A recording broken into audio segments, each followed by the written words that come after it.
کسی زمانے میں محمد علی جناح اور ہندوستان کی تقسیم کے کٹر مخالف گردانے جانے والے کانگریس کے شو بوائے مولانا ابوالکلام آزاد نے قیام پاکستان کے بعد بانی پاکستان کی سیاسی بصیرت کو کھلے دل سے تسلیم کرتے ہوئے سن 1951 میں خصوصی طور پر بابا قوم محمد علی جناح رحمۃ اللہ تعالی علیہ کے مزار پر حاضری دی اور فاتح خوانی کی۔ خیال رہے کہ ابوالکلام آزاد اور محمد علی جناح دونوں 20ویں صدی میں ہندوستانی سیاست کے دو اہم رہنما تھے۔ مولانا ابوالکلام آزاد پاکستان کے قیام کے شدید ترین مخالف تھے، جبکہ دوسری جانب محمد علی جناح تھے جن کی سیاست پاکستان کے قیام کی کوششوں کے گرد گھومتی تھی۔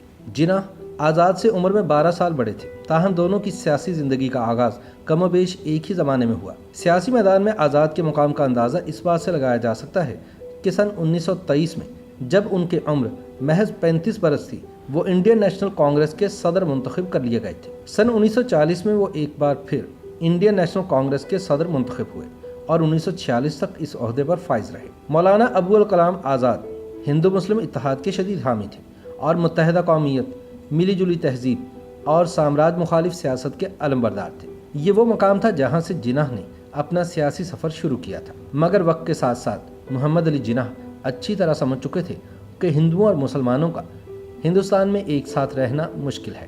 کانگریس کی سیاسی عاقبت نااندیشی کے بعد دیکھتے ہی دیکھتے مسلمان آل انڈیا مسلم لیگ کے پرچم تلے جمع ہو گئے۔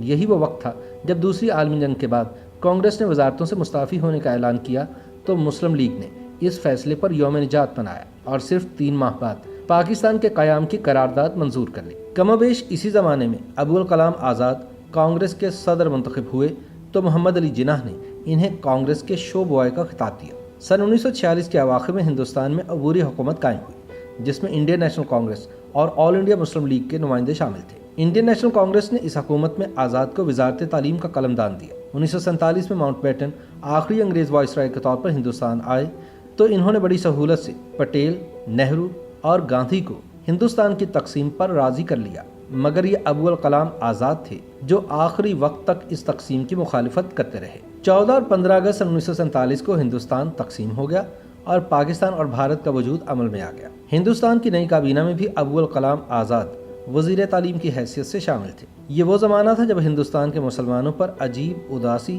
اور مایوسی کی کیفیت طاری ہو رہی تھی اور ان کی سمجھ میں یہ نہیں آ رہا تھا کہ اب تقسیم کے بعد ہندوستان کے مسلمانوں کا مستقبل کیا ہوگا اور انہیں اس پریشانی اور الجھن سے نجات کیسے ملے گی۔ ایسے مایوس کن حالات میں مولانا آزاد آگے بڑھے تاکہ مایوسی کی فضا میں امید کی کرن سے روشنی پیدا کرے اور لڑکھڑاتے قدم تھم جائے، ہجرت کا خیال دل سے نکل جائے۔ انہوں نے اپنی پراثر تقاریر سے ہندوستان میں رہنے والے مسلمانوں کو وہیں رہ کر زندگی گزارنے کا حوصلہ دیا۔ مولانا آزاد کی آواز میں بجلی کی سی کڑک اور آہنگ تھا، جبکہ محمد علی جناح کی آواز باوقار اور دھیمی تھی۔